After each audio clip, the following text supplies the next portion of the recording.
Hadi sasa hivi kote ambako tulianzia hadi sasa hivi ndugu watazamaji wetu hawajafahamu jina lako, unaitwa nani? Kwa majina ni Cedric. Natokea Bloomington, Indiana. Ndio state nimefikia hapo. Hadi sasa hivi bado upo huko? Paka niko hapa tu. Na mwanamke subiri kidogo. Na mwanamke nitakuja oa atakaa hapa kwenye nipo hapa tu. Yaani mwanamke ambao utamchukua? Nimlete hapa kwa sababu hapa ni fasi nzuri sana. Kuna amani, kuna mihela, kuna kila kitu nasikia.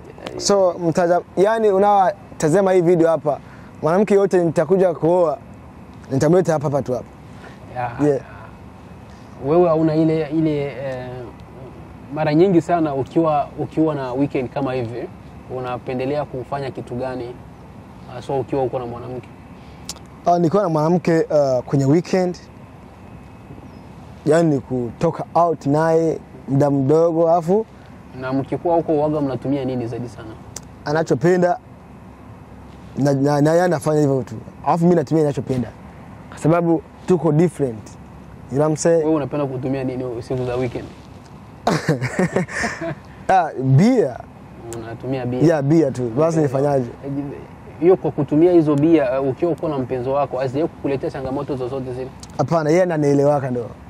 Yeye anakuelewa? Kwa sababu nikimtongoza namwambia kweli kama anatumia bia au situmii. Mara ya mwisho kumwambia mpenzi, sasa hivi umesema upo single na kumbukumbu zako, una kumbukumbu gani kuhusu tukio kubwa sana alilowahi kukufanyia mpenzi wako na ukaamua kuwa hapa bora niishi tu peke yangu?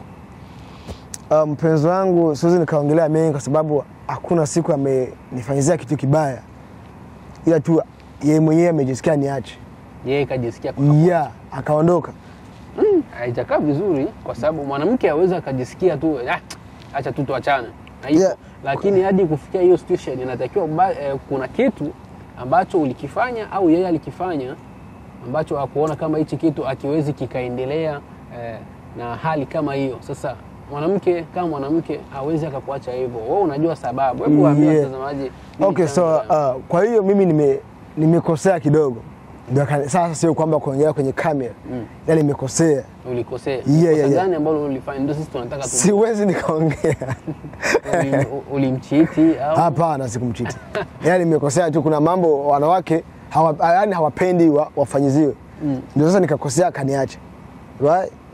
Sio kusema eti mimi nimekosea kifupi, ila yeye akaamua niache. Ila sasa hivi niko poa, sina shida yoyote. Kwa sasa hivi akiamua sasa akupigie simu sasa hivi nitampokea. Akakwambia murudiane, nitampokea.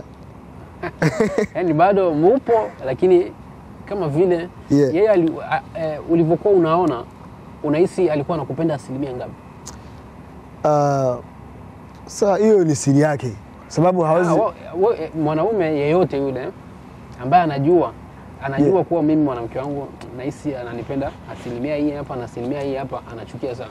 Kwa wewe ukisema kwamba eti ni siri yake yeye, ina maana yake wewe ulikuwa umpendi huyo binti. Nampenda, nilikuwa nampenda. Hata sasa hivi wewe mtu kama unampenda, wewe unashindwaje kumjua kuwa huyu yuko vipi kwangu?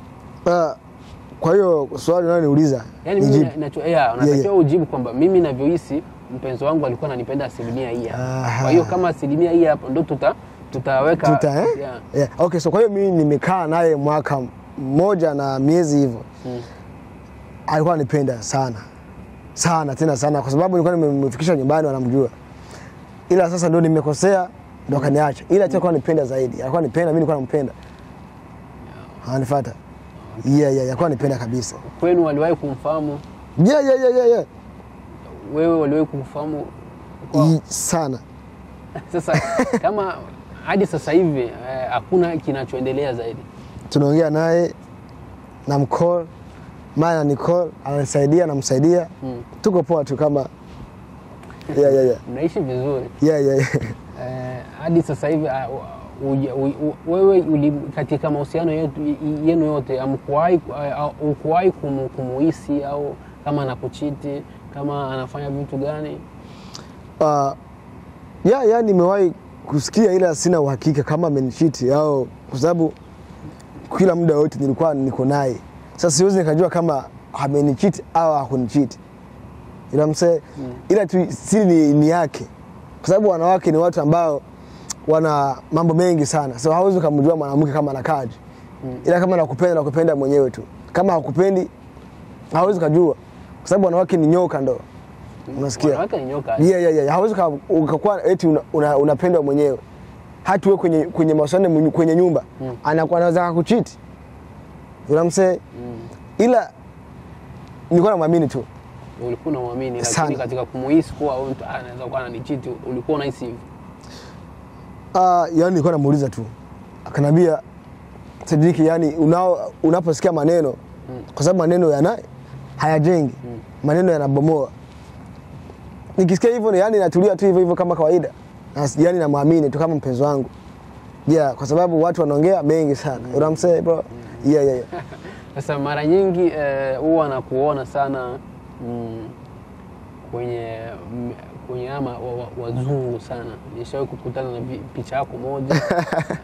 Uona wazungu. Vipi uona wazungu ikoje? Unajua ni ngumu sana kuona ya Mwafrika, hasa kwa hao watu wote ambao wametoka kama sehemu kama vile Kenya, Uganda, Uganda. Wewe unawapataje hao watu?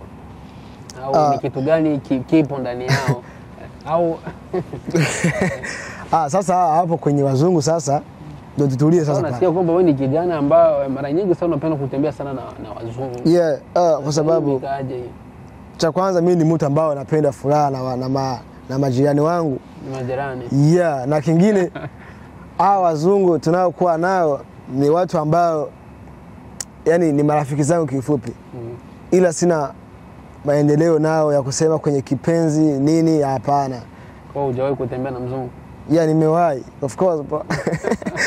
Sasa sisi tunataka tujue hiyo mbinu ambayo uliitumia hadi ukawa naye, ili anayetutazama pale na yeye ajifunze kupitia wewe. Yeah, kuhusu wazungu naomba kwanza utaratibu. Taratibu, yeah. Taratibu upi? Kwa sababu mzungu cha kwanza unaweza kutania fasi kwa sababu muda mrefu nakuwa kwenye club, you know. Yeah. Sasa pale kumbe unaingia club. Yeah, sometime, not every day. Ila naweza msalimia na mambo namba yake tu, namtext au namcall. So nikimuita naweza mwambia eti nataka tuongee na wewe, tuone na wewe, yani tukutane na wewe. Yeah, ndio sasa alafu mambo yanaendelea. Alafu yeye anakutana marafiki zake. Ndio tunakuwa one family. I'm saying yeah, ndio hivyo sasa alafu paka vitu inakuwa vinanyoka kidogo. Kwa wazungu wapo simple sana. Wazungu ni watu ambao wanapenda yani amani. Sisi wa Afrika tunakuwa na vurugu sana. Sasa wazungu kieta vurugu hamuelewani naye. Anafika anaondoka. Ile naomba kwa wazungu ukitembea nao vibaya na ukiwakigundua kuwa kuna wachiti, huwa wana bora wakuue yani. Haweza kukuua. Anakuacha ndo. Anakaa mbali na wewe. Kwa sababu wazungu ni watu ambao wanakuwa na wakikuacha wao unavyowaona au jinsi ambavyo uliwahi kuishi na moja baada yenyewe kuachana, ilikuwaje kwa macho yako jinsi ulivyokuwa unamuona yeye? Mzungu anakuambia kweli kama umekuacha au bado yupo na wewe. Anakuambiaga yani hawezi kukuficha.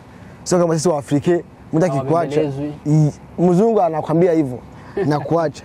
Na ukimforce anakufungisha. Niomba kama anakuambia muachane umwache ndo. Ukimlazimisha yeye anakufungisha. Na anakuitia polisi.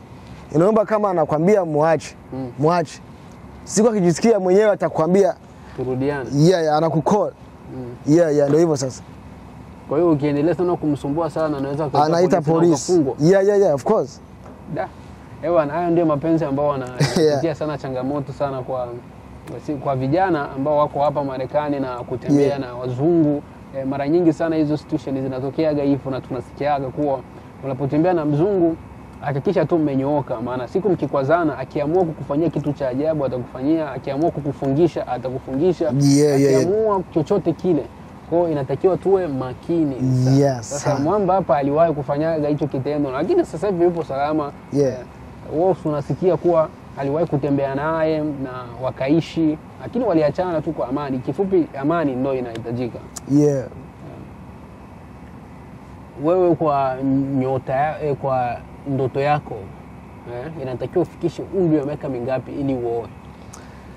Kwa sasa nina miaka 24. Kifupi hata sasa hivi anayekuwa tayari nyuma ya miaka 2 ndo. Sio sasa hivi. Nyuma ya miaka 2 naweza nikamuoa, tunaishi naye. Yaani sasa hivi ambaye tuna date. After miaka 2 tunaishi naye. Yaani okay, ndio nimekupata. Yaani uishi na mwanamke sasa kuanzia sasa hivi na baada ya miaka 2 ndio unamuoa. Mimi sijaelewa kwa sababu naona kama vile upo tofauti na swali langu. Mimi nimeuliza hivi, wewe ndoto yako ni mpaka ufikishe umri wa miaka mingapi ili uoe? 26. 26. Na sasa hivi una 24. Ndio miaka 2 nimeongea. Na upo single. Nipo single. Sasa unaona kama kwa sababu sasa hivi kila mtu ana mpenzi wake. Marekani kila mtu ana mpenzi wake. Hakuna mtu ambaye yuko single. Labda upate single ni wale wanawake ambao wanatoka Colombia na wale ni wa Spanish. Sasa kuwapata ni ngumu sana kwa sababu nini? Wengi wao hawajui Kiingereza. Sasa kama sisi weusi kila mtu ana mpenzi wake. Na wewe ni wewe peke yako tu. Sasa utapata. Wa Spanish unaweza kuta nakaa muda mrefu hapa. Kwa sababu na sisi before tukuje hapa tulikuwa tujui Kiingereza. Ile unaweza kuta Mspanish amejua Kiingereza yenyewe unayojua. Alafu unapatana naye sasa. Kwa hiyo mwanamke yote aina yote ile utaoa akinipenda. Okay. Akikupenda? Na mimi kana nampenda namuoa. Ushawahi kusumbuka na mahusiano, kulia sana? Kitu gani unalikumbuka ambalo liliwahi kukuliza? Mpenzi wangu ameniacha, aliniacha. Nikalia sana kwa sababu nilikuwa nampenda. Ukalia sana? Kumbe wanaume wao kumbe wapo. Mimi nafikiri kwamba wapo ipo kwenye movie kwa sababu sijawahi kumshuhudia mwanaume akilia na mapenzi. So kama hapendi mwanamke. Sasa wewe ni tukio gani unalikumbuka zaidi ambao uliwahi kufanyiwa hadi ikakusababisha wewe kulia? Nilikuwa napenda mwanamke ndio. Huyo mwanamke ameniacha. Sasa alikuachaje? Si nilikwambia before kama nilimkosea. Ndio akaniacha. Ushawahi kuwa na mahusiano alafu ukachiti? Yaani kifupi wewe una kila sababu ya kuachwa tu. Hapana, kusema kuachwa sio kusema eti nimekosea yani zaidi. Yaani kuna mambo fulani nimefanya ndio hayamfurahii. Ndio akaniacha. Unasikia sasa, kwa hiyo nikaumia zaidi. Ndio nikalia sasa. Ndio, niliwahi kukutana na moja ya video ya Echeni akimwaga pombe, na bahati mbaya video hizi zile ziliwahi kutrend sana, lakini yeye bila kujua aliwahi kuharibu brand. Unajua mtu anaponunua kinywaji inatakiwa kile kinywaji ukinywe. Sasa wewe unapokimwaga na ukaonesha brandi ni kosa kubwa sana. Wewe pia niliwahi kukutana na una hizo chupa za NSC. Sasa kipindi kile unapoona hiyo video ya huyo jamaa anamwaga pombe, kichwani mwako moja kwa moja kuliingia nini? Cha kwanza huyo jamaa natamani kukutana naye. Natamani kukutana naye? Nimuulize kwa nini anamwaga pombe. Kwa nini anafanya mambo? Watu wengi sana walimtolea maoni kwa yeye amenunua pesa yake na hajamwaga, hajaribu hela ya mtu. Sasa wewe unaanzaje kuchukia kitu ambacho hakikuhusu? So kwa hiyo kama hatumii bia haweza akamwaga pombe kwenye kamera. Unasikia? So kama hatumii bia angeacha. Kuna watu ambao wanatumia, yani kila mtu ana kitu anapendaga kwenye maisha yake. Kuna wavuta sigara hawakunywi pombe. Kuna wavuta bangi hawavuti sigara. Kuna wakunywa bia hawavuti sigara. Yani kila mtu na mambo yake. Sasa yule gengi yule anamwaga pombe, sisi tunahitaji. Unanipata hapa? Kwa nini anafanya mambo kama yale? Kwa sababu bia ni kitu ambacho tunapenda. Sasa wewe kama kumshauri, una kitu gani cha kumshauri yeye? Aache kufanya mambo ya vile. Kwa sababu pombe ni kitu ambacho mtu anapenda. Kwa sababu yeye anaweza kuwa anamvuta bangi. Kwa nini hawezi akatumia akafanya bangi kwenye kamera ana mambo yake anayopenda yeye. Yaani angetumia bangi kuliko pombe. Nasema hivi na maisha hivi. Yaani yeye yani hangemanga pombe kwa sababu yeye unaweza kukuta anavuta sigara au bangi. Ila hatujui mambo yake. Na kingine unaweza kukuta baba yake anatumia bia. Unasikia? So kwa hiyo sio kizuri kumanga pombe kwenye kamera. Kwenye kamera. Kama unaharibu vitu vya watu, unaharibu mazingira leo. Kama hatumii bia, acha wenye nazo wazikumu, watumie bia zao kwa sababu ya unanipata. Mwambie kwanza hapo na hisi una vitu vingi kumwambia. Kama unajua umekosea kwenye bia hapo, yani umekosea zaidi. Kuna watu ambao wanatumia sigara, bangi, yani dawa za kulevya tu. Na wengine wanapenda pombe. Mimi napenda bia sana, so bro, kwa hiyo usiongeze fanya mambo kama yale ya bia kumanga kwenye kamera kwa sababu na wewe unaweza kuta unatumia bia ili usiongeze kufanya mambo kama yale umefanya. Sisi tunapenda bia, right? So kwa hiyo mimi niliwahi kusikia kuwa huyo mwamba aliwahi kuwa mlevi sana zamani. Sasa imekuaje au ni hizo kiki ambazo anazitafuta au ongelewe zaidi sana kwenye mitandao? Unaweza kuta anataka kwa sababu hapa Marekani kuna wanawake hawapendi wanaume wa kunywa pombe. Unaweza kuta anataka mwanamke yani unanipata hapo. Yani wampende yeye. Wampende yeye kupitia hiyo njia kwa sababu hatumii bia.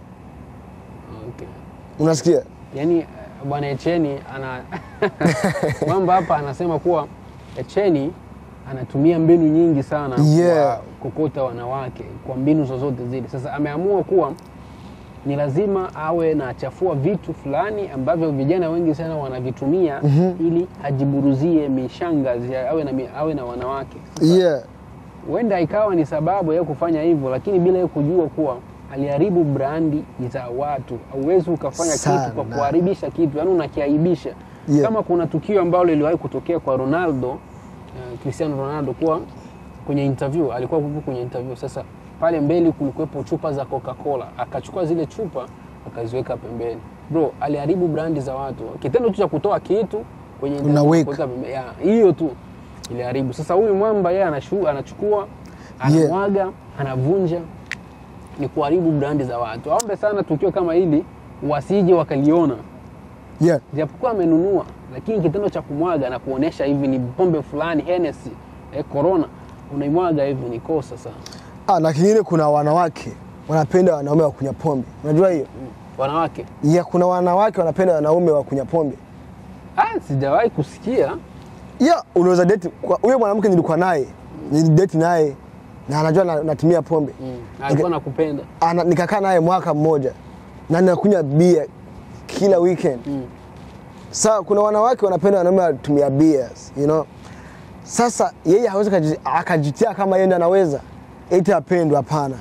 Hiyo ni ujinga sana. Kama hatumii kitu anaweza achia wenyewe wanatumia. Unasikia? Kwa sababu wenyewe wanatengeneza hiyo pombe hawana, sio kusema hana akili. Wana akili. Sio lazima atumie hiyo mbinu ya kuaibisha wanaume wenzake ili ajikokotee mishangazi. Na kuna kuna wanawake wengine ambao wanapenda watu kama hao walevi. Kama sisi hapa. Vizuri sana, nimeshukuru sana kwa kuwa umenyoosha maelezo yameenda. Pia tumeshukuru sana kwa muda ambao tumekutana. Vipi, una kitu gani cha kuambia watu watazamaji wetu hapa, na uambie kwa majina yako ya mtandaoni ili kwa majina kwenye TikTok kuna jina naitwa Mr. Mane. Nyingine ni Cedric tu kama kawaida, Cedric Nagijimana is my name. Na kingine kama watazamaji wa ndugu zangu tuko Marekani hapa, naomba tupendane, tufahamiane. Kama ni kutembeleana, naweza nikakuja huko kwenu au mnakuja huko, right? So kwa kifupi tuwe one love, you know what I'm saying? Tupendane kama mandugu, kama marefugee tumetokea Afrika. Sio kwamba ukiwa na hela au ukipata nini unaanza dharau wenzako. Sisi wote wa Afrika, right? Ndio hivyo sasa. Kifupi peace and love.